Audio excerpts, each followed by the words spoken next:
अज्ञानतिमिरान्धस्य ज्ञानाञ्जनशलाकया चक्षुरुन्मीलितं येन तस्मै श्रीगुरवे नमः। नम ॐ विष्णुपादाय कृष्णप्रेष्ठाय भूतले श्रीमते भक्तिविकासस्वामिन्निति नामिने। नम ॐ विष्णुपादाय कृष्णप्रेष्ठाय भूतले श्रीमते भक्तिवेदान्तस्वामिन्निति नामिने। नमस्ते सारस्वते देवे गौरवाणी प्रचारिणे निर्विशेषशून्यवादी पाश्चात्यदेशतारिणे। जय श्री कृष्ण चैतन्य प्रभु नित्यानंद श्री अद्वैत गदाधर श्रीवासादि गौरभक्तवृंद। हरे कृष्णा कृष्ण कृष्ण हरे हरे, हरे राम राम राम हरे हरे।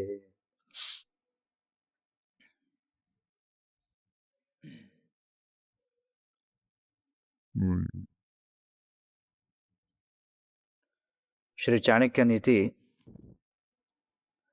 5వ అధ్యాయం చర్చిస్తున్నాం. 16వ శ్లోకం.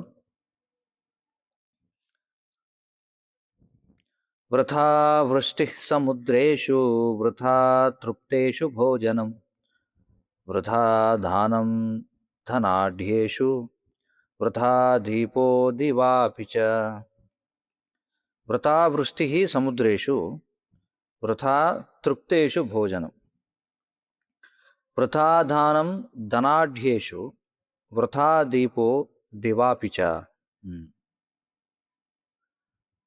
సముద్రంపై కురిసేటువంటి వర్షం వృథా.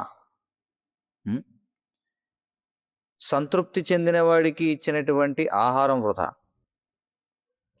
అంటే తృప్తి చెందిన వాడికి భోజనం పెడితే అది వృథా అవుతుంది. ధనవంతుడికి చేసేటువంటి దానం వృథా. పగటిపూట దీపం వృథా. ఏమిటవి? సముద్రంపై వర్షం వృథా, సంతృప్తి చెందిన వాడికి భోజనం పెట్టడం వృథా, ధనవంతుడికి దానం ఇవ్వడం వృథా, పగటి సమయంలో దీపం వృథా.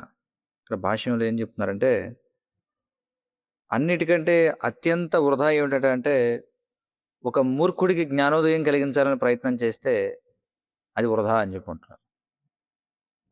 దొరుకుతుంది. మరొక చోట కూడా మనకు చెప్పడం కదా, ఏముంటుంది?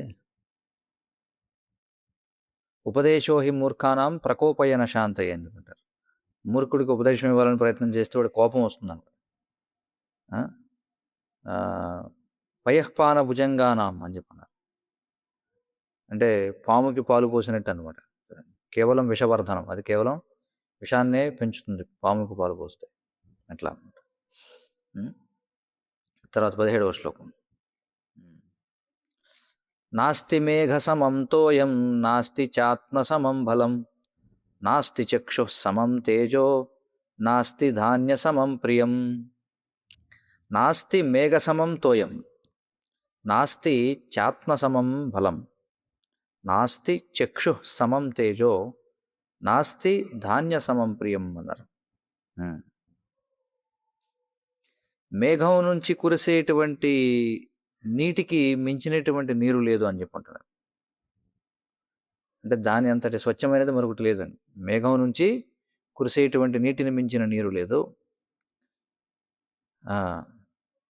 ఆత్మబలాన్ని మించినటువంటి బలం లేదు. అంటే వ్యక్తి తన యొక్క స్వంత బలం ఏదైతుందో దానిని మించినటువంటి బలం లేదు. కళ్ళ నుంచి చూడండి, నాస్తి చక్షు సమం తేజో, కళ్ళ నుండి వెలువడే తేజమును మించినటువంటి తేజము లేదు.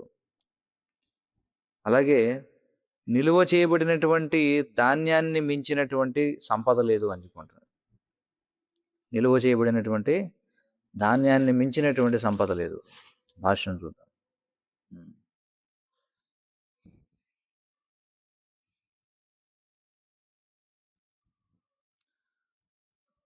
కాశీలో విశ్వనాథ మందిరం దాటి కొంచెం ముందుకు వెళ్ళిన, అలాగే మథురాలో విశ్రామ ఘాట్ అనేది ఉందో దానిని దాటి ముందుకు వెళ్ళిన తర్వాత అక్కడ మనకి ఈ ధాన్యానికి దేవత అయినటువంటి అన్నపూర్ణాదేవి యొక్క ఆలయం కనిపిస్తుందట. మరి ఈ అన్నపూర్ణాదేవి ఆయుధాలను పట్టుకొని ఉండదు. ఏం పట్టుకొని ఉంటుందట అంటే, ఒక పెద్ద పాత్ర పట్టుకొని అందులో గరిటె పెట్టి ఉన్నటువంటి దాన్ని పట్టుకుంటుంది. అన్నపూర్ణాదేవి చేతిలో మనం చూస్తే పెద్ద పాత్ర ఉంటుంది. అందులో గరిటె ఉంటుందనమాట. హ్మ్. ఆ విధంగా ఆమె ఈ మాతృ ప్రేమను, అలాగే ఈ మాతృ పోషణను ఆమె సూచిస్తుందనమాట. మూర్తీభవించినటువంటి మాతృ ప్రేమ, అలాగే మాతృ పోషణ అని చెప్పి అంటున్నారు. ఇంకేమంటున్నారంటే, మరి ఆపద సమయాల్లో నిలువ చేయబడినటువంటి ధాన్యమే నిజమైనటువంటి సంరక్షణ అని చెప్పి అంటున్నారు. ఇక్కడ పతిత పావన ప్రభు చెప్తున్నారు. ఏమంటున్నారంటే, మన గురు మహారాజా కొన్నిసార్లు చెప్పినట్లుగా, అంటే శ్రీల ప్రభుపాదుల వారు కొన్నిసార్లు చెప్పినట్టుగా, ఎప్పుడైతే గర్వితులైనటువంటి కర్మాగార యజమానులు ఆయనని దర్శించుకోవడానికి వచ్చేవారో, వారితో ప్రభుపాదుల వారు అనేవారంట. ఏమనేవారంటే, మీరు నట్లు బోర్డులు తినలేరు అని చెప్పేవారట వాళ్ళతోటి. ఎందుకంటే వాళ్ళు నట్లు బోర్డులు తయారు చేస్తారు కదా కర్మాగారాలు. వాళ్ళతోటి ఏమనేవారంటే, మీరు నట్లు బోర్డులు తినలేరు అని చెప్పేవారు. మరి శ్రీకృష్ణ భగవానుడు ఆయన గోపాలకుల సమాజంలో ఆయన ఆవిర్భవించాడు. అంటే వ్యవసాయదారుల కుటుంబంలో ఆయన ఆవిర్భవించడం జరిగింది. ఇంకా చెప్పాలంటే, మనం భూమికి తిరిగి వెళ్ళడం అనేది ఈ ప్రస్తుత యుగంలో అత్యావశ్యకమైనటువంటి విషయం అని చెప్పి అంటున్నారు. అంటే మళ్ళీ మన యొక్క భూమికి, అంటే మన యొక్క పంట పండించుకోవడం, మన కూరగాయలు, అలాగే ధాన్యం, గోవులు, వీటికి తిరిగి వెళ్ళడమే ఈ యుగంలో అత్యావశ్యకమైన విషయం అని చెప్పి అంటున్నారు.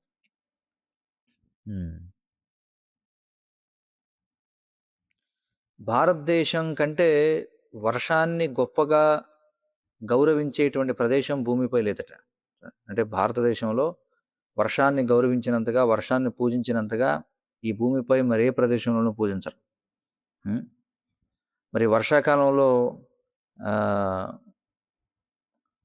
ఎప్పుడైతే మనకి వర్షాకాలం వచ్చిన తర్వాత మొట్టమొదటి వర్షాలు పడతాయో, భారతదేశపు గ్రామాల్లో ఉన్నటువంటి ఎవరైతే జనులు ఉంటారో వాళ్ళందరూ కూడా ఇంటి బయటికి ఆనందంగా పరిగెట్టుకుంటూ వెళ్తారు. అంటే ఎంత ఆనందంగా పరిగెత్తుకు వెళ్తారంటే, విగ్రహారాధన జరిగిన తర్వాత పూజారి గంగా నీటిని విసురుతున్నప్పుడు జనం ఎలాగైతే ముందుకెళ్తారు అందరూ, మన మీద పడాలి, మన మీద పడాలని. అలాగే గ్రామాల్లో ఉన్నటువంటి వాళ్ళు ఆ విధంగా చాలా ఆతృతగా బయటికి వెళ్తారట మొదటి వర్షం పడినప్పుడు. భారతదేశంలో, భారతదేశ గ్రామాల్లో అని చెప్పి అంటున్నారు. శాస్త్రాల్లోని కొన్ని ప్రదేశాల్లో వర్షపాతం అనేది భగవంతుని యొక్క రేతస్సుగా వివరించబడింది. ఎందుకంటే ఈ వర్షం ద్వారానే సకల జీవజాతులు కూడా మరి ఈ భూమిపై ఆవిర్భవిస్తాయి, అలాగే భూమిపై పోషింపబడతాయి. అందుకే ఒక్కోసారి వర్షపాతాన్ని భగవంతుని యొక్క వీర్యంతో పోల్చబడడం జరిగింది వర్షాన్ని. ఎందుకంటే మరి వర్షం ద్వారానే కదా అన్ని జీవులన్నీ కూడా ఉద్భవించేది. అంటే ఏ విధంగా మరి క్షీణే పుణ్యే మర్త్యలోకం విశంతి, అంటే జీవులన్నీ కూడా ఊర్ధ్వలోకాల నుంచి భూమిపైకి ఎలా పతనం చెందుతాయంటే వర్షం ద్వారా. వర్షం ద్వారా అవి కురిసి అవి వివిధ రకాల గ్రాసము, మొక్కలు వీటిని ఆశ్రయిస్తాయి, ధాన్యాన్ని ఆశ్రయిస్తాయి. అవి తిన్నటువంటి వాళ్ళ యొక్క పురుష దేహాల్లోకి ఈ ఆత్మలు ప్రవేశిస్తాయి. కాబట్టి వర్షం ద్వారానే జీవులు నేల మీదకి వస్తాయన్నమాట. అన్ని జీవజాతులు కూడా. శ్రీమద్భాగవతంలో బ్రహ్మదేవుడు భగవంతునికి ఒక ఉపదేశాత్మకమైనటువంటి ప్రార్థన చేస్తాడు. అని ఏమంటాడంటే, అంబస్తు యద్రేత ఉదార వీర్యం సిద్ధ్యంతి జీవంతి ఉతవర్ధమానాః లోకాయతో అథాకిల లోకపాలాః ప్రసీదతాం నః స మహావిభూతి అని చెప్పన్నారు. శ్రీమద్భాగవతం 8వ స్కందం 5వ అధ్యాయం 33వ శ్లోకం. ఏం చెప్పబడిందంటే, ఈ సమస్త విశ్వ వ్యక్తీకరణ అంతా కూడా నీటి నుండి ఉద్భవించింది. మరి నీటి కారణం చేతనే సకల జీవులు కూడా జీవిస్తున్నాయి, అవి బ్రతుకుతున్నాయి, అవి ఎదుగుతున్నాయి. ఈ నీరు పూర్ణ పురుషోత్తమ భగవానుని యొక్క వీర్యము కాక మరేమీ కాదు. అందుచేత ఆ పూర్ణ పురుషోత్తమ భగవానుడు ఎవరికైతే అంత గొప్ప శక్తి ఉందో ఆయన మా పట్ల ప్రసన్నుడవుగాక అని బ్రహ్మదేవుడు ప్రార్థన చేస్తాడు. శ్రీమద్భాగవతం 8వ స్కందం. మా గురు మహారాజు ఈ విధంగా వ్యాఖ్యానిస్తారు అని చెప్పి అంటున్నారు. అంటే ఎవరు? శ్రీల ప్రభుపాదుల వారు వ్యాఖ్యానిస్తారు. ఏమని? మరి ఈ నామమాత్రపు సైంటిస్టుల యొక్క సిద్ధాంతాలు ఎలా ఉన్నప్పటికీ, ఈ అత్యంత గొప్ప పరిమాణంలో ఈ ఈ భూమిపై నీరు, అలాగే ఇతర లోకాలలో నీరు, ఇదంతా కూడా వాళ్ళు చెప్తున్నట్టుగా ఆహ్, ఈ హైడ్రోజన్ మరియు ఆక్సిజన్ యొక్క మిశ్రమం ద్వారా ఏర్పడలేదు అని చెప్పి అంటున్నారు ప్రభుపాదుల వారు. ఈ నామమాత్రపు సైంటిస్టులు అలా సిద్ధాంతాలు ఏవో చెప్తారు. ఏవండి, మన లోకంలోను, ఇతర లోకాల్లో ఉన్నటువంటి నీరు ఈ హైడ్రోజన్ అలాగే ఆక్సిజన్ యొక్క సమ్మేళనం వల్ల పుట్టిందని చెప్తారు. కానీ ఈ నీరనేది కొన్నిసార్లు భగవంతుని యొక్క చెమటగాను, కొన్నిసార్లు భగవంతుని యొక్క వీర్యముగాను చెప్పబడుతుంది. ఆ విధంగా వివరించబడుతుంది. ఎందుకంటే నీటి నుండే సకల జీవులు కూడా ఉద్భవిస్తాయి. మరి నీటి కారణం చేతనే అవి జీవిస్తాయి, అవి ఎదుగుతాయి. ఒకవేళ నీరు లేనట్లయితే సకల జీవరాశి కూడా నశించిపోతుంది. నీరే ప్రతి ఒక్కరికి కూడా జీవనాధారం. అందుచేత భగవంతుని యొక్క కృప వలన ప్రపంచవ్యాప్తంగా మనకు ఎంతో నీరు లభిస్తుంది అని చెప్తున్నారు. కాబట్టి ఇంకా చెప్పాలంటే నీరు ఒక విధంగా చెప్పాలంటే ఐశ్వర్యానికి సంకేతం కూడా. మరి ఈ వర్షం అనేది అత్యంత జీవనావశ్యకమైనప్పటికీ యజ్ఞాలు నిర్వహించడానికి బ్రాహ్మణులు లేకపోవడం చేత ఈ వర్షాలు అనేవి సక్రమంగా కురవడం లేదని చెప్పుకుంటున్నారు. ఎందుకంటే యజ్ఞాత్ భవతి పర్జన్యం, యజ్ఞం చేయడం వల్ల వర్షాలు అనేవి కురుస్తాయి. కానీ సరైనటువంటి బ్రాహ్మణులు లేకపోవడం వల్ల యజ్ఞాలు జరగడం లేదు, అందుచేత వర్షాలు సక్రమంగా కురవడం లేదు. మరి ప్రపంచవ్యాప్తంగా ఉన్నటువంటి తెలివైనటువంటి వ్యక్తులు వాళ్ళు ఈ యొక్క సంకీర్తన యజ్ఞాన్ని గంభీరంగా స్వీకరించినట్లయితే, అంటే ఏ విధంగా అయితే ప్రభుపాదుల వారు ప్రపంచవ్యాప్తంగా దీన్ని ప్రవేశపెట్టారో ఆ విధంగా ఈ ప్రపంచంలో ఉన్నటువంటి విజ్ఞులైనటువంటి వారు ఈ యొక్క సంకీర్తన యజ్ఞాన్ని గంభీరంగా స్వీకరించినట్లయితే అప్పుడు శ్రీకృష్ణ భగవానుడు సంతృప్తి చెందుతాడు. మరి తత్ఫలితంగా తగినంత వర్షపాతం కురుస్తుంది. మరి శాంతి సమృద్ధులు అనేవి నెలకొంటాయి ప్రపంచవ్యాప్తంగా అని చెప్పుకుంటున్నారు. ఇది 17వ శ్లోకం. 18వ శ్లోకం. అధనాధనమిచ్చంతి వాచం చైవ చతుష్పదాః మానవాః స్వర్గమిచ్చంతి మోక్షమిచ్చంతి దేవతాః. అధనాధనమిచ్చంతి వాచం చైవ చతుష్పదాః మానవాః స్వర్గమిచ్చంతి మోక్షమిచ్చంతి దేవతాః అని చెప్పుకుంటున్నారు. పేదవాడు సంపదలను కోరుకుంటాడు. 4 కాళ్ళ పశువులు మాట్లాడే సామర్థ్యాన్ని కోరుకుంటాడు. మనిషి స్వర్గాన్ని కోరుకుంటాడు. దేవతలు అమరత్వం కోసం ప్రార్థిస్తారు అని చెప్పుకుంటారు. కదా, ఏమంటున్నారు? పేదవాళ్ళు ధనాన్ని కోరుకుంటారు. 4 కాళ్ళ జంతువులు మాట్లాడే సామర్థ్యాన్ని కోరుకుంటాయి. మనిషి స్వర్గాన్ని కోరుకుంటాడు. అయితే దేవతలు మాత్రం అమరత్వం కోసం ప్రార్థన చేస్తారు. భాష్యం.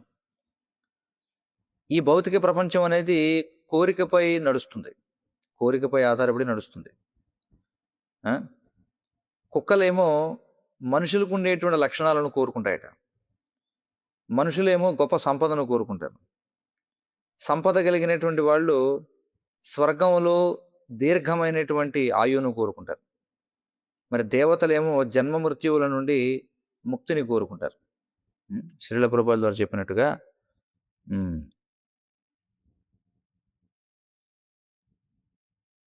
మీరు కోరిక లేనటువంటి స్థితిని కోరుకున్నప్పటికీ, చూడండి, కోరిక లేనటువంటి కోరిక లేకుండా ఉండాలి అని మీరు కోరుకున్నప్పటికీ మీరు ఏదైతే కోరుకున్నారో అది మీకు లభించదు అని చెప్పుకుంటున్నారు. మీరు కోరుకోవలసిందల్లా కృష్ణ చైతన్యవంతులు అవ్వాలని తప్పనిసరిగా కోరుకోవాలి, అంతే. మనం కోరుకోవలసిందల్లా కృష్ణ చైతన్యవంతులు అవ్వాలని మనం కోరుకోవాలి తప్ప, అది తప్ప మిగిలినవన్నీ మనం ఏది కోరుకున్నా సరే మనం లభించదు. కోరిక లేకుండా ఉండాలనుకున్నా అది ఆ కోరిక ఫలించదు. శ్రీల ప్రభుపాదులు రచించినటువంటి దేవాది దేవుడు శ్రీకృష్ణ భగవానుడి గ్రంథంలో మనం చూడొచ్చు. దేవతలు స్వయంగా ఎప్పుడైతే కృష్ణుడు భూమిపై అవతరించినప్పుడు వాళ్ళందరూ కూడా వారు అక్కడ సంఘటితులవ్వడం మనం చూసాం. దేవతలు ప్రార్థన చేశారు. ఏమని ప్రార్థన చేశారు? ఓ మా ప్రియమైనటువంటి దేవా, మీరు ఈ యదువంశ శ్రేష్ఠునిగా అవతరిస్తున్నారు. మరి మేము మా యొక్క గౌరవపూర్వకమైనటువంటి వినయపూర్వకమైనటువంటి ప్రణామాలను మీ యొక్క పాదపద్మముల చెంత అర్పిస్తున్నాం. మీరు ఈ విధంగా ఆవిర్భవించడానికి ముందు మీరు మత్స్యముగా, హయగ్రీవునిగా, కూరమముగా, నృసింహునిగా, వరాహునిగా, హంసావతారముగా, శ్రీరామునిగా, శ్రీ పరశురామునిగా ఇలా ఎన్నో అవతారాలలో మీరు ఆవిర్భవించారు. కృష్ణునిగా ఆవిర్భవించడానికి ముందు మీరు కేవలం మీ భక్తులను సంరక్షించడం కోసం అవతరించారు. మేము మిమ్మల్ని విన్నవించుకునేది ఏమిటంటే, ఈ ప్రస్తుత అవతారంలో మీరు అంటే స్వయం భగవంతునిగా మీరు అవతరించడం జరిగింది. ఈ ముల్లోకాలను కూడా సంరక్షించడం కోసం. కాబట్టి దయచేసి మేము మీకు చేసేటువంటి సేవలో కలిగే అవాంతరాలను తొలగించండి. ఆ విధంగా మేము అహైతుకమైనటువంటి భక్తియుత సేవను పొందగలం అని దేవతలు శ్రీకృష్ణుని యొక్క ఆవిర్భావ సమయంలో ప్రార్థించడం జరిగింది. గర్భస్తుతి అని చెప్పి అంటారు దీన్ని. మరి చివరికి దేవతలు కూడా కృష్ణుని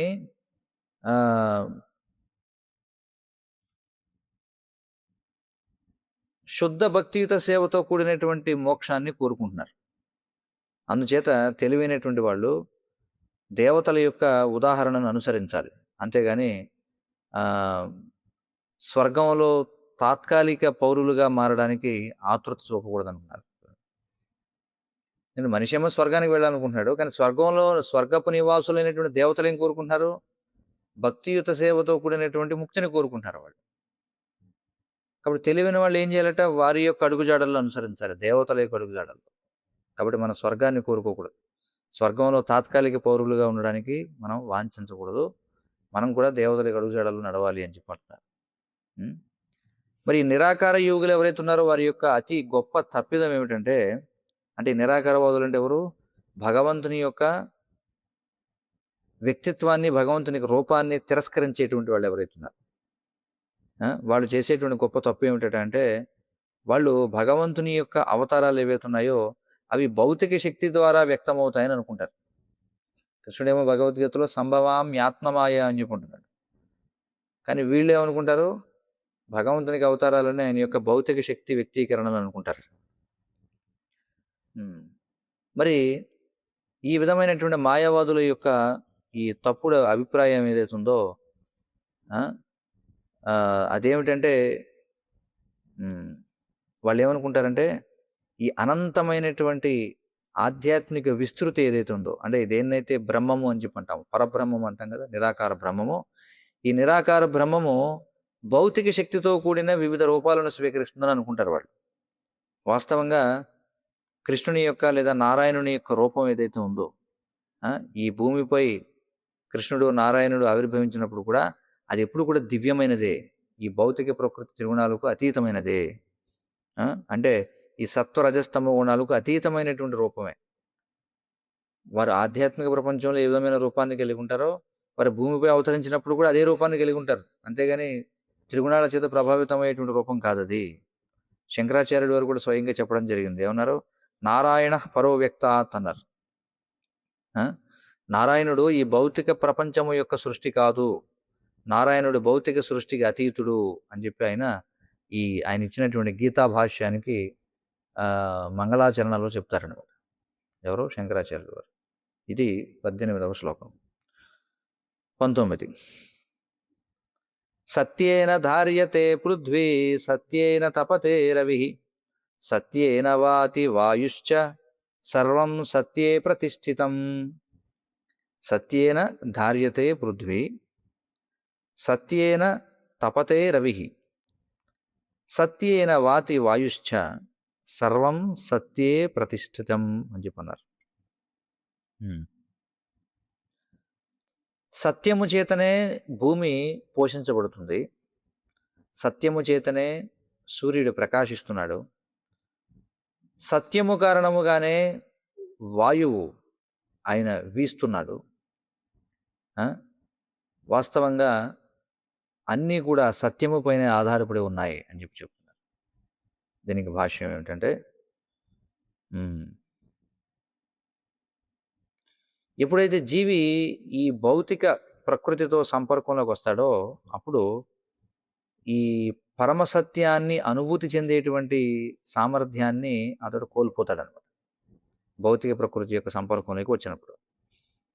ఈ త్రిగుణాలు ఏవైతే ఉన్నాయో, అంటే సత్వ, రజస్, తమో గుణాలు, అవి భౌతిక ప్రకృతి యొక్క 3 గుణాలు. హ్మ్. మరి గుణము అంటే ఒక అర్థం ఏమిటంటే తాడు అని అర్థం. మరి సృష్టింపబడినటువంటి జీవులన్నీ కూడా ఈ భౌతిక ప్రకృతి యొక్క త్రాళ్లతో బంధించబడి ఉన్నారు. ఏ విధంగా అయితే మనం ఒక తాడు చూస్తే అందులో 3 పీటలుంటాయి. 3 పీటలు అవి పెనవేసుకొని ఉంటాయి. ఏ విధంగా అయితే తాడులో మరి 3 పీటలు పెనవేసుకొని ఉంటాయో, అలాగే ప్రకృతి యొక్క త్రిగుణాలు వివిధ సమయాల్లో మనిషి యొక్క కార్యాలను వివిధ రకాలుగా ప్రభావితం చేస్తుంటాయి. అర్థమైంది కదా!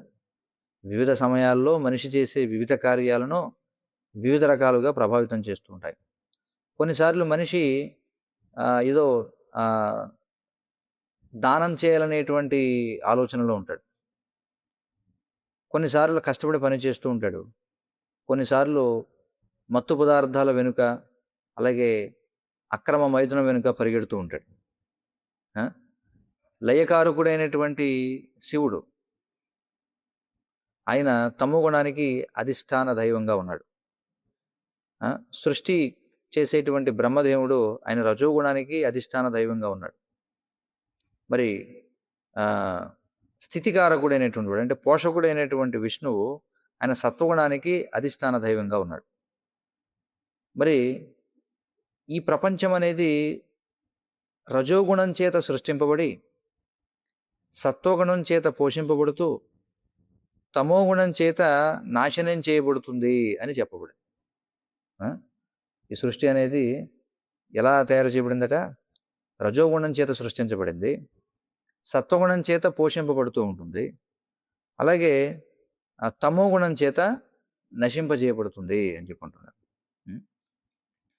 మరి సృష్టి మరియు నాశనము అనేటువంటివి తాత్కాలిక కార్యాలు, అంతే కదా. ఇప్పుడు సృష్టి ఎప్పుడు కడుతూనే ఉండం కదా. కట్టడం అనేది కొంతకాలం జరుగుతుంది, అలాగే నాశనం చేయడం అనేది కొంతకాలం వరకే జరుగుతుంది. కానీ పోషణ అనేది మాత్రం నిత్యంగా జరుగుతూ ఉండాలి. అదే ఇక్కడ చెప్తున్నారు. సృష్టి మరియు లయ అనేవి తాత్కాలికమైనటువంటి కార్యాలు, కానీ పోషణ అనేది మాత్రమే నిత్యమైనది. ఎందుకంటే ఈ సత్యము, సత్వము అనేవి నిత్యమైనవి కాబట్టి. చూడండి, సత్యము, సత్వం ఈ 2 నిత్య కార్యాలు అన్నమాట. అందుచేతనే ఈ ఈ ప్రపంచాన్ని పోషించేటువంటి విష్ణువు, ఆయన చూడండి, ఈ సత్యములో, అంటే సత్యముగా ఈ ప్రపంచాన్ని పోషించేటువంటి విష్ణువు, ఆయన ఋషుల చేత భగవంతుడిగా అంగీకరించబడ్డాడంతే. ఎందుకనంటే తయారు చేసేవాడు, కట్టేవాడు యజమాని కాదు, కూల్చేవాడు యజమాని కాదు. ఎవడు యజమాని? పోషించేవాడు యజమాని. అందుకే ఋషులు ఏమని తేల్చి చెప్పారంటే విష్ణువే ఆయన పరమసత్యము, భగవంతుడు అని చెప్పారు. మరి వైదిక శాస్త్రాలన్నింటిలోనూ గుర్తింపబడినట్టుగా మరి ఈ పరమసత్యం ఎవరంటే శ్రీకృష్ణుడే, అంతేగాని వేరే ఎవరు కాదు. శ్రీమద్ భాగవతంలో కపిలదేవుడు, ఆయన ఎవరు అంటే కృష్ణుని యొక్క అవతారం మనకు తెలుసు. శ్రీమద్ భాగవతం 3వ స్కందంలో 29వ అధ్యాయం 40వ శ్లోకంలో కపిలదేవుడు ఎవరైతే శ్రీకృష్ణుని యొక్క అవతారమో, ఆయన కూడా అదే విధమైనటువంటి ఒక భావనను వ్యక్తం చేస్తారు. ఆయన ఏమంటారంటే, భగవంతుని పట్ల ఉన్నటువంటి భయం చేతనే వాయువు వీస్తుంది, భగవంతుని పట్ల ఉన్న భయము చేతనే సూర్యుడు ప్రకాశిస్తున్నాడు, భగవంతుని భయము కారణం చేతనే వర్షము కురుస్తుంది, భగవంతుని భయము కారణం చేతనే ఈ యొక్క ఆకాశంలో ఉన్నటువంటి వివిధ గ్రహాలు ఏవైతే ఉన్నాయో అవన్నీ కూడా తమ యొక్క తేజస్సును విరజిమ్ముతూ ఉంటాయి అని చెప్పడం జరిగింది. ఇది 19వ శ్లోకం. తర్వాత 20. హ్మ్.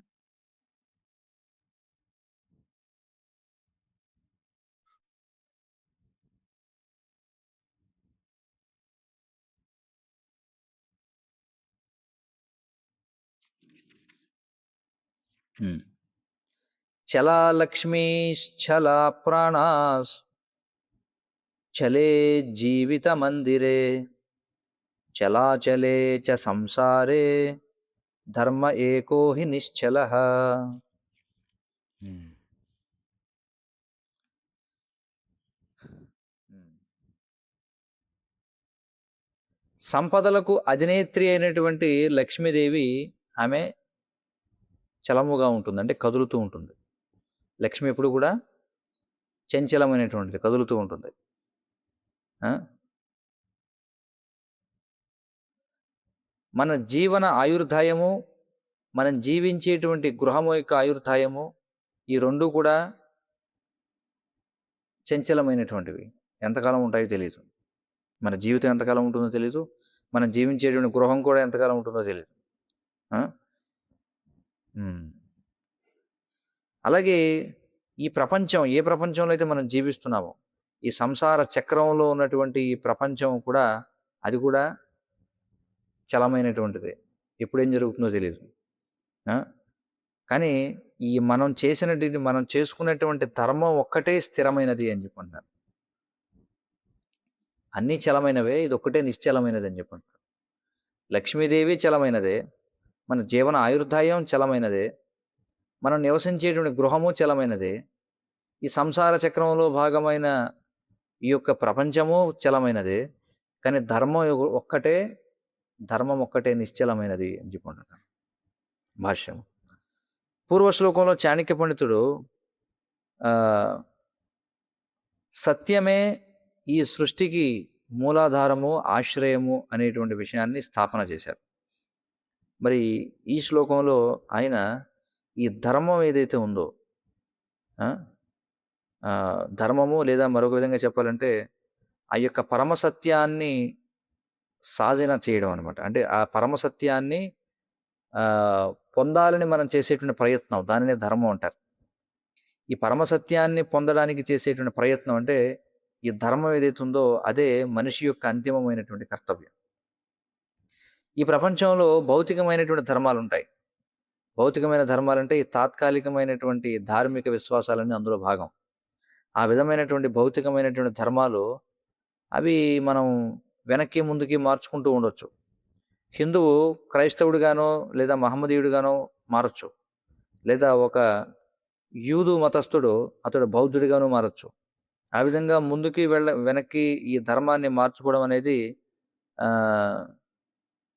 ఇక్కడ ఏమంటున్నారంటే ఈ విధంగా ఈ ఈ భౌతిక భౌతిక ధర్మానికి చెందినటువంటి గదులలో ఈ యొక్క ధర్మం అనేటువంటి వస్త్రాలను మార్చుకోవడం అనేది ఏదైతే ఉందో అది ఈ భౌతిక ఆవరణలలో కూరుకుపోయినటువంటి ఆత్మకు ఏ విధముగానూ తోడ్పడదట ఇక్కడి నుంచి బయటపడడానికి.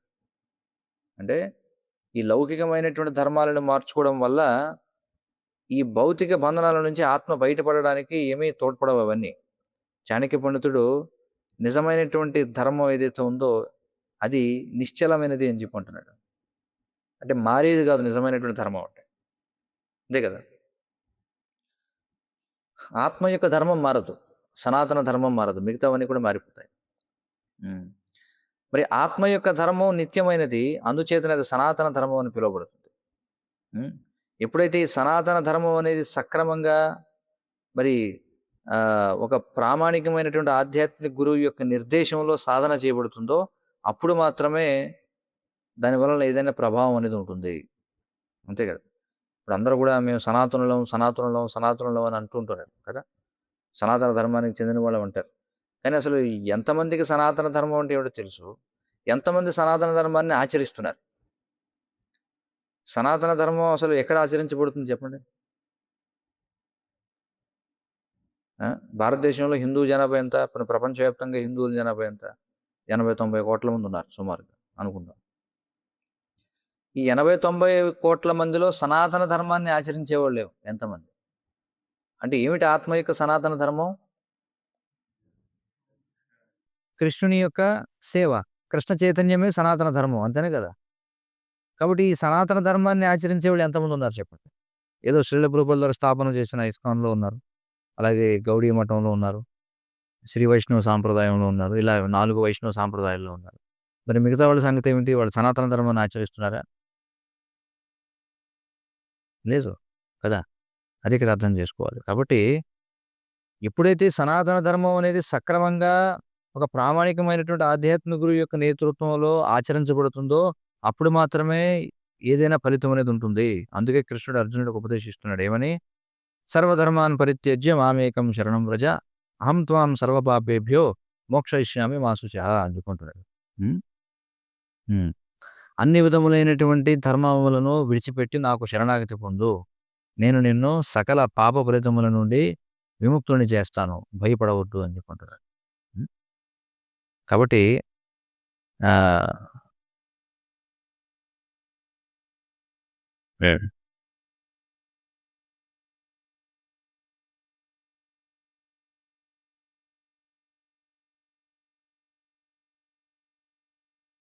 కాబట్టి మనందరి యొక్క కర్తవ్యం ఏమిటంటే ఈ సనాతన ధర్మాన్ని పెంపొందించుకోవటం.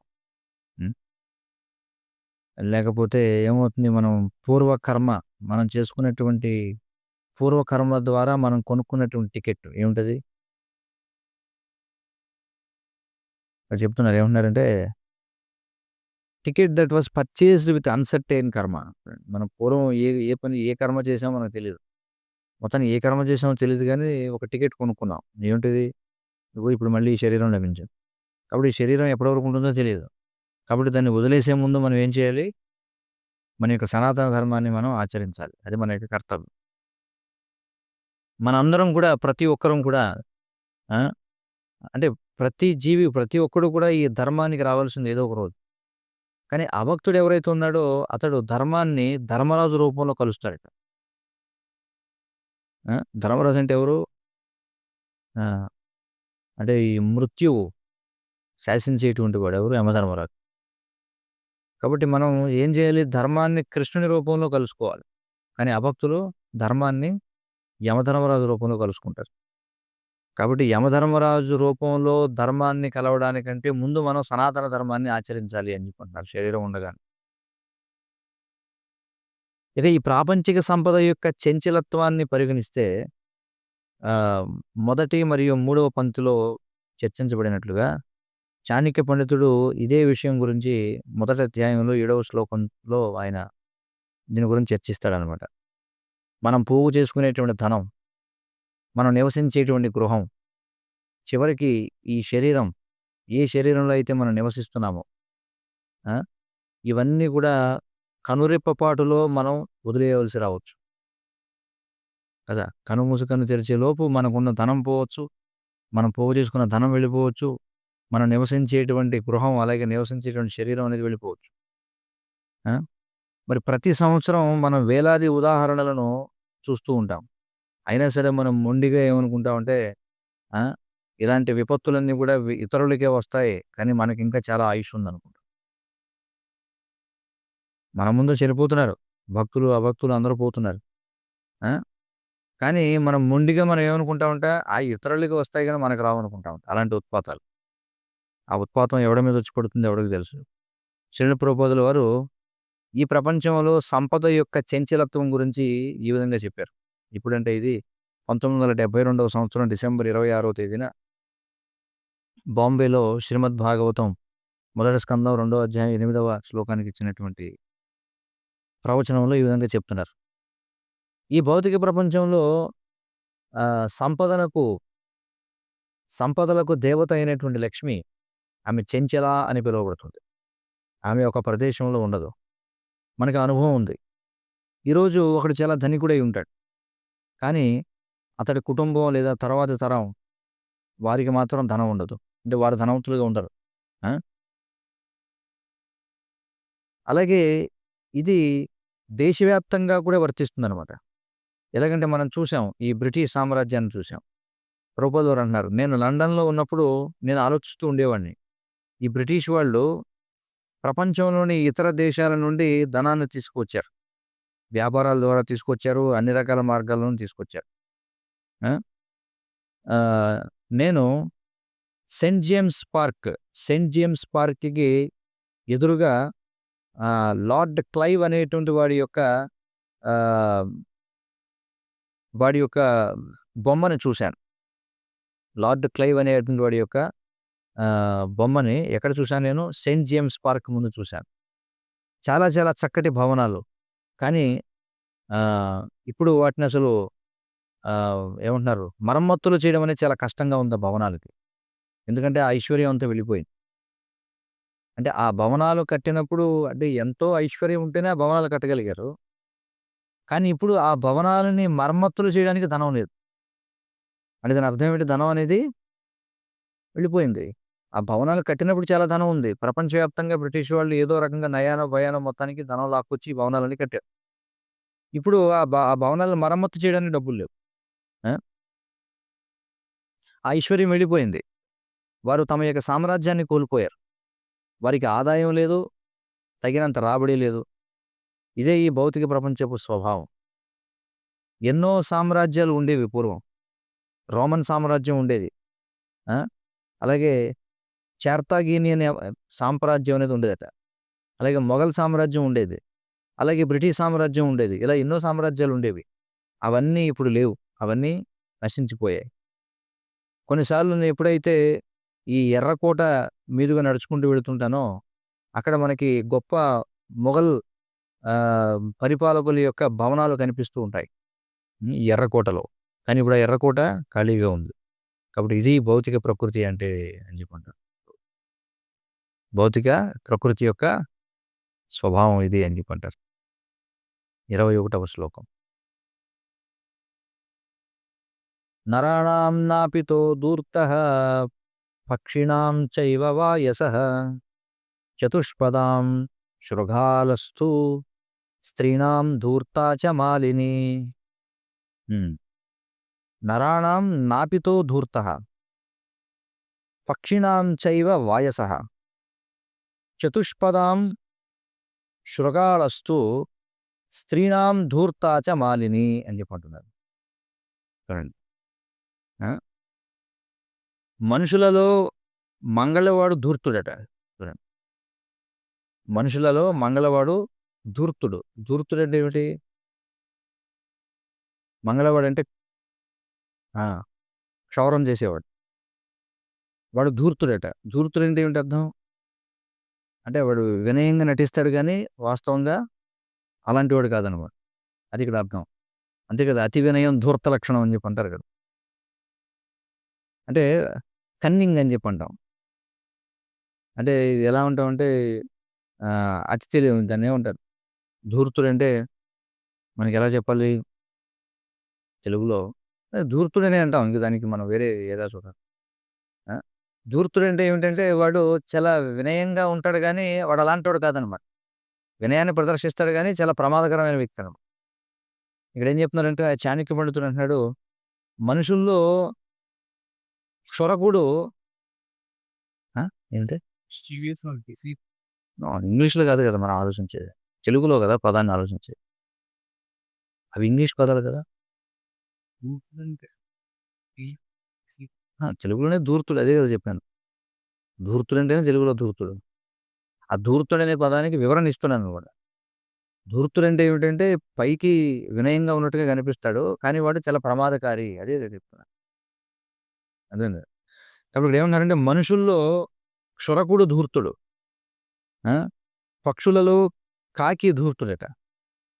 పక్షులలో వాయసం అంటే కాకి ధూర్త స్వభావం కలిగిన. అలాగే 4 కాళ్ళ జంతువుల్లో తోడేలు ధూర్తమైనటువంటిది. అలాగే స్త్రీలలో మాలిని అంటే పూలమాలలు అమ్మేది చాలా ధూర్తురాలట. నిజంగా అది. స్త్రీలలో పూలమాలలు అమ్మేది చాలా ధూర్తురాలు అని చెప్పి అంటారు. మాలిని అంటే పూలమాలలు తయారు చేసేది అని అర్థం. హ్మ్. భాష్యం చెప్తున్నారు. ఆహ్, వ్యాపారస్తులు ఎవరైతే ఉంటారో వారు ఆహ్, చాలా ఏమంటారు? దుష్టమైనటువంటి తెలివితేటలు కలిగి ఉంటారు కదా! వ్యాపారస్తులైనటువంటి వాళ్ళు. ఆ! హ్మ్.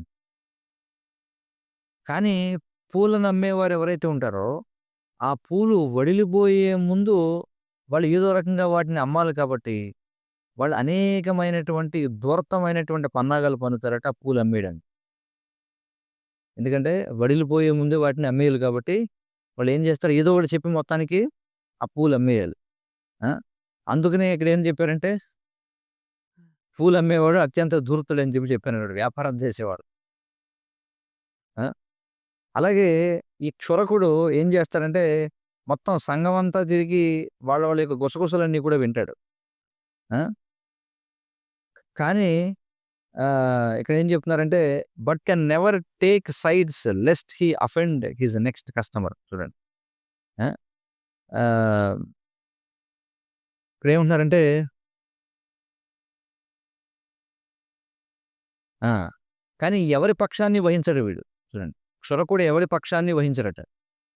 ఎందుకంటే, ఒకవేళ ఎవరి పక్షాన్ని వహించినా తర్వాత ఎవరి దగ్గరికైతే వెళతాడో వాడు నొచ్చుకుంటాడు కాబట్టి ఎవరి పక్షాన్ని వహించడట. కానీ సంఘమంతా ఏమనుకుంటుందో అన్నీ కూడా వింటాడట. ఎవరో క్షురకుడు. ఆ! ఆ! ఎందుకని వీడిని ధూర్తుడని చెప్పి అన్నారంటే, వాడు అన్నీ వింటాడు గానీ, వాడి యొక్క అభిప్రాయాన్ని మాత్రం ఎవరికీ చెప్పడంట. దాచుకొని ఉంటాడట. ఎందుకంటే మళ్ళీ చెప్పిన దగ్గర నుంచి ఏమవుతుంది? మళ్ళీ వీడిని రానివ్వరు, వీడినెవరు దూషిస్తారని చెప్పి ఎవరికి కూడా చెప్పడట చూడండి. ఆ! ఆ! ఇంకా పక్షులలో ఈ కాకులు దీర్ఘాయుష్షు కలవిగా చెప్పబడతాయి. ఆ! ఎందుకంటే అవి ఆహ్, దీర్ఘకాలం జీవించడానికి కావాల్సినటువంటి తెలివితేటలు కలిగి ఉంటాయట కాకులు. ఆ! అలాగే ఈ యొక్క శృగాలం అంటే ఏంటి? తోడేలు. హ్మ్. అవి చాలా ధూర్తమైనవిగా ఉంటాయి. కానీ పంచతంత్రాన్ని అనుసరించి హ్మ్. పంచతంత్రాన్ని అనుసరించి ఇతర జంతువులు కూడా వాటిని ఆహ్, దూషిస్తూ ఉంటాయట. ఈ యొక్క తోడేళ్ళని అవన్నీ కూడా యావగించుకుంటూ ఉంటాయట. అన్ని రకాల జంతువులు కూడా తోడేళ్ళని యావగించుకుంటాయట. ఆ! కాబట్టి ఈ భౌతిక ప్రపంచంలో బతకడానికి ఈ విధమైనటువంటి ఆహ్, ఏమంటారు? ఆహ్, అతి తెలివితేటలు అంటే ఈ యొక్క ధూర్తమైనటువంటి తెలివితేటలు లేకపోతే ఈ అన్నిటిని కూడా ఏమంటారు? వక్రీకరించేటువంటి తెలివితేటలనేవి ఈ భౌతిక ప్రపంచంలో అవసరం కావచ్చు. కానీ వాటిని మనం భక్తుల యొక్క లక్షణాల్లో మాత్రం అవి కనిపించవు అని జెప్పంటున్నారు. ఆ! మరి 6 అధ్యాయం 22వ శ్లోకంలో ఇచ్చినటువంటి భాష్యంలో ఏవైతే ఆహ్, ఆ! 6 అధ్యాయం 22వ శ్లోకంలో మనకి భక్తుల యొక్క అర్హతలు కొన్ని చెప్పబడతాయి ఇందులో నీతి శాస్త్రంలో. అందులో మాత్రం ఈ విధమైనటువంటి ధూర్త స్వభావం అనేది కనిపించదని జెప్పంటారు. అంటే భక్తులు ఈ విధమైనటువంటి ధూర్త స్వభావాన్ని కలిగి ఉండకూడదు. అది ఇక్కడ చెప్పేది. అర్థమవుతుంది గదా! ధూర్త స్వభావం అంటే ఏమిటో? అంటే వాడి యొక్క స్వార్థ ప్రయోజనం కోసం వాడు ఏమైనా చేయగలడనమాట. అది ధూర్త స్వభావం అంటే. వినయంగా నటిస్తాడు కానీ, అందుకే ఉన్నారు అతి వినయం ధూర్త స్వభావం అని జెప్పున్నారు. ఆ! కాబట్టి ఇది కన్నింగ్ నేచర్ అని జెప్పంటాం. దాన్ని ఖచ్చితమైనటువంటి పదం మనకి కావాలంటే తెలుగులో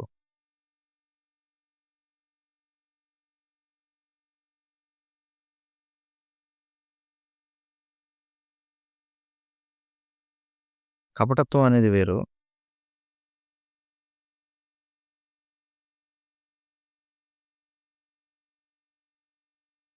ఆ! జిత్తులు మారితనం. అదే. జిత్తులు మారితనం అంటారు దాన్ని. అది. లేదా వంచించడం అని జెప్పంటారు. జిత్తులు మారితనం, వంచించడం అని జెప్పంటారు.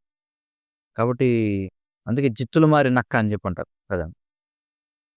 కాబట్టి ఈ, ఈ జిత్తులనేవి చేయాల్సి ఉంటుందనమాట ఈ భౌతిక ప్రపంచంలో జీవించాలంటే. కానీ భక్తులు మాత్రం ఆ విధంగా జిత్తులు మారిన తనాన్ని కలిగి ఉండకూడదని జెప్పంటారు. 22వ శ్లోకం.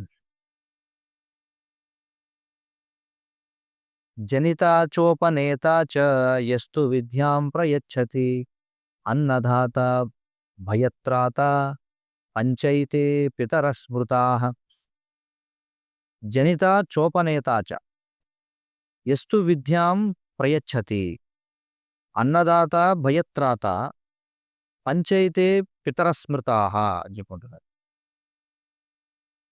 ఈ ఐదుగురిని మీ తండ్రులలాగా పరిగణించాలి. ఎవరెవరిని? జన్మనిచ్చినటువంటి తండ్రిని, ఆ! యజ్ఞోపవీతాన్ని ఇచ్చి మీకు దీక్షనిచ్చినటువంటి ఆధ్యాత్మిక గురువుని, మీ యొక్క అధ్యాపకుడిని, ఆ! అలాగే మీకు అన్నదానం చేసినటువంటి వాడిని, అంటే మీకు అన్నం పెట్టినటువంటి వాడిని, అలాగే ఆహ్, భయత్రాత అంటే భయానకమైనటువంటి పరిస్థితులలో మీకు రక్షణనిచ్చినటువంటి వాడిని. ఈ ఐదుగురిని కూడా తండ్రులుగా పరిగణించాలి అని చెప్పుకుంటున్నారు. ఎవరెవరు? మొదటిది జన్మనిచ్చిన తండ్రి, 2 యజ్ఞోపవీతాన్ని ఇచ్చి దీక్షనిచ్చినటువంటి గురువుని, 3 అధ్యాపకుడిని, హ్మ్. తర్వాత 4 అన్నం పెట్టినటువంటి వాడిని, 5 భయంకరమైనటువంటి పరిస్థితి నుంచి రక్షించినటువంటి వాడు. ఇక్కడ భాష్యం చెప్తున్నారు. ఈ ఐదుగురు తండ్రులలో ఆధ్యాత్మిక గురువు చాలా ముఖ్యమైనటువంటి స్థానం కలిగినవాడు. హ్మ్. మరి ఆధ్యాత్మిక గురువు యొక్క రుణాన్ని మనం ఎన్నటికీ కూడా చెల్లించుకోలేం. కానీ శిష్యుడు మాత్రం ఏదో ఒక విధంగా వినయపూర్వకమైనటువంటి భావంతో, హ్మ్, పూర్తి నిస్వార్థతతో గురువుకి సేవ చేయడానికి ప్రయత్నం చేయాలి అని చెప్పుకుంటున్నారు. అంటే అలా చేయాలి మనం కర్తవ్యంగా. కానీ వాస్తవానికి గురువు యొక్క రుణాన్ని మనం తీర్చుకోలేమని చెప్పుకుంటున్నారు. వైదిక నాగరికతలో మరియు సంస్కృతిలో ప్రామాణికమైనటువంటి గురువు భగవంతుడితో సమానమైనటువంటి తలములో ఆయన గౌరవింపబడతాడు. ఎందుకంటే ఎందుకని భగవంతుడితో సమానంగా గౌరవించబడతాడు అంటే, కేవలం ఆయన కృప ద్వారానే మనకి భగవద్ రాజ్యానికి తలుపు తెరవబడుతుంది. చూడండి. ఆయన ద్వారానే భగవద్ రాజ్యానికి తలుపు తెరవబడుతుంది కాబట్టి. మరి ఆధ్యాత్మిక గురువు ఎన్నడూ కూడా తనను తాను భగవంతుని యొక్క వినయపూర్వకమైనటువంటి సేవకునిగా తప్ప మరొకటి ఏదో అని ఆయన ఎప్పుడు కూడా ప్రకటించుకోడనమాట. నేను భగవంతునికి సేవకుడిననే ప్రకటించుకుంటాడు గానీ, మరేది ప్రకటించుకోడాయన. అంటే నేను పలానా, పలానా అని ఎప్పుడు కూడా అనుకోడు. నేనది, నేనిది అని.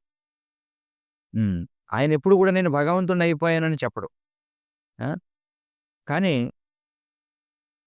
గురువు ద్వారా మాత్రమే మనకి భగవంతుని యొక్క ఆశీర్వాదాలనేవి సాక్షాత్కారమవుతాయి. ఆ! మరి భక్తులు అందుకే ఆధ్యాత్మిక గురువు యొక్క ఆహ్, చరణముల వద్ద ప్రార్థన చేస్తారు. ఏమని? ఓం అజ్ఞానతిమిరాంధస్య జ్ఞానాంజన శలాకయ చక్షురున్మీలితం ఏన తస్మై శ్రీ గురవే నమః అని చెప్పి. నేను, నేను అంధకార బంధురములో జన్మించాను. కానీ నా ఆధ్యాత్మిక గురువు ఈ జ్ఞాన శలాకయ అంటే జ్ఞాన దీపంతో నా కళ్ళను తెరిపించారు. కనుక నేను నా గౌరవపూర్వకమైనటువంటి ప్రణామాలను వారికి అర్పిస్తున్నాను అని చెప్పి చెప్పడం. హ్మ్. తర్వాత 23వ శ్లోకం. రాజపత్ని గురోః పత్ని మిత్రపత్ని తథైవ చ పత్ని మాతా స్వమాతా చ పంచైతా మాతరః స్మృతాః. హ్మ్.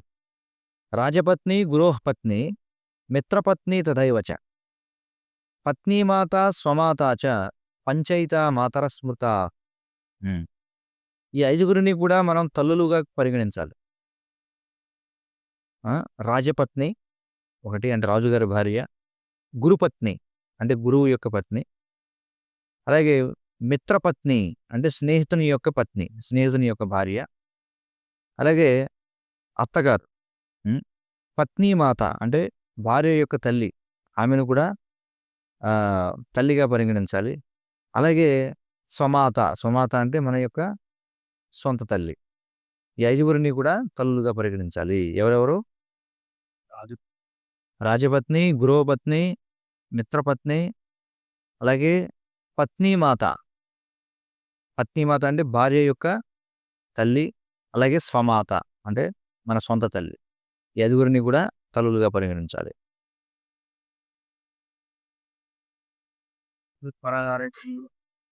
ఇది వెరీ ట్రూ. భాష్యం. హ్మ్. సాధువులు ప్రతి స్త్రీని కూడా గౌరవపూర్వకంగా తమ తల్లిగానే చూస్తారు. అంతేగాని ఇంద్రియ భోగాన్ని కల్పించగల వస్తువులుగా కాదు. హ్మ్. మరి గౌరవింపబడినటువంటి స్త్రీలను దోచుకోవడం అనేది ఆహ్,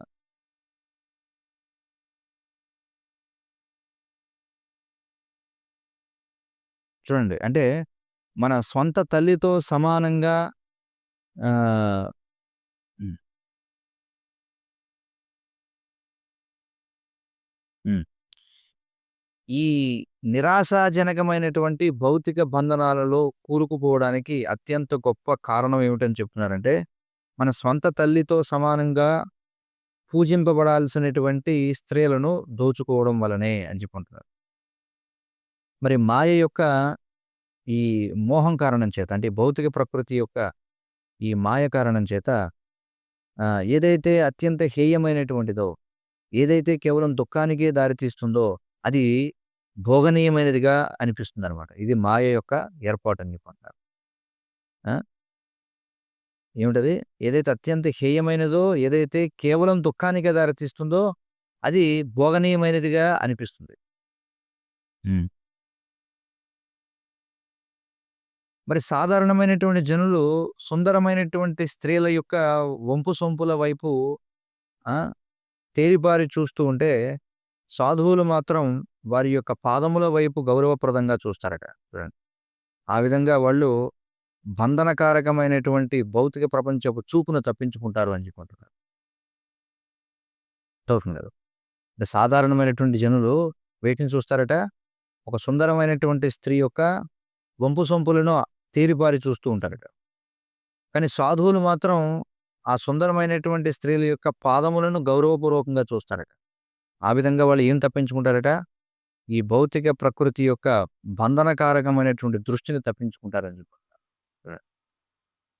ఆ! హ్మ్. మరి పైన చెప్పబడినటువంటి చిట్టా ఏదైతే ఉందో, ఐదుగురు తల్లులకి ఇంకొక 3 కూడా మనం జోడించుకోవచ్చు. హ్మ్. ఆహ్,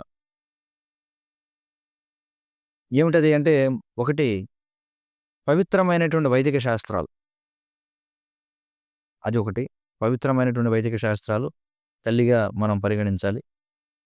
మనల్ని పోషించేటువంటి భూమాత 2 అలాగే తన యొక్క పాల ద్వారా మనల్ని పోషించేటువంటి గోవు. ఈ ముగ్గురిని కూడా ఆ చిట్టాకి జోడించాలి అని చెప్పంటున్నారు. అయితే శాస్త్రాలను అనుసరించి మనకి 7గురు తల్లులున్నారు. ఎవరు వాళ్ళు? స్వమాత, అలాగే గురుపత్ని, బ్రాహ్మణ పత్ని, రాజపత్ని, గోవు, దాది, అలాగే భూమి. ఇవి 7గురు తల్లులను. ఏ విధంగా అయితే తల్లి ఎన్నడూ కూడా తన సంతానాన్ని పెడత్రోవ పట్టించదో, అలాగే వేదములు, అలాగే ఉపవేదాలు ఏవైతే ఉన్నాయో, ఆ! అంటే వైదిక వివరణను అనుసరించి రాయబడినటువంటి గ్రంథాలు ఏవైతే ఉన్నాయో, అవి కూడా వాగ్దానం చేస్తాయి. ఏమని? జనులను పెడత్రోవ పట్టించము అని. హ్మ్. కాబట్టి శాస్త్రముల యొక్క లక్షణాలను గౌరవించడం ద్వారా, భూమిని గౌరవించడం ద్వారా, స్త్రీని గౌరవించడం ద్వారా, గోవును గౌరవించడం ద్వారా వ్యక్తి యొక్క జీవితం పాపరహితంగా మారుతుంది అని చెప్పాను. వీటిని గౌరవించడం ద్వారా శాస్త్ర లక్షణాలను, భూమిని, స్త్రీని, గోవుని గౌరవించడం ద్వారా మన జీవితం పాపరహితంగా మారుతుంది. మరి పాపరహితంగా మారడం అనేది ఆధ్యాత్మిక జీవితానికి ఆరంభం అని చెప్పుకుంటున్నారు. ఎందుకని అందరూ ఆధ్యాత్మిక జీవితాన్ని స్వీకరించలేరు? కారణం పాప ప్రవృత్తి కారణం చేత. కాబట్టి వీటిని గౌరవించడం వలన మన యొక్క ఆధ్యాత్మిక జీవితం అనేది ప్రారంభమవుతుంది. ఎందుకంటే మనం పాపరహితులం అవుతాం కాబట్టి. హ్మ్. కాబట్టి మన తల్లులకు మన యొక్క రుణాన్ని మనం ఎన్నడూ కూడా తీర్చుకోలేం. ఇంకా చెప్పాలంటే మను సంహిత మనకు బోధిస్తుంది. ఏమని? ఆహ్, వ్యక్తి యొక్క తల్లి 1000 మంది తండ్రులతో సమానము అని చెప్పి చెప్తుంది. వ్యక్తి యొక్క తల్లి 1000 మంది తండ్రులతో సమానము అని చెప్పి అంటుంది. అంటే ఒక తల్లి 1000 మంది తండ్రులకు సమానం అని చెప్పి చెప్పబడింది. మరి చాణక్య పండితుడు ఇదే విషయం గురించి మళ్ళీ 12వ అధ్యాయం 14వ శ్లోకంలో ఇంకా ఆయన దాని గురించి ఇంకా వివరిస్తారు. ఈ విధంగా 5వ అధ్యాయం ముగిసింది. హరే కృష్ణ కృష్ణ కృష్ణ హరే హరే, హరే రామ రామ రామ హరే హరే.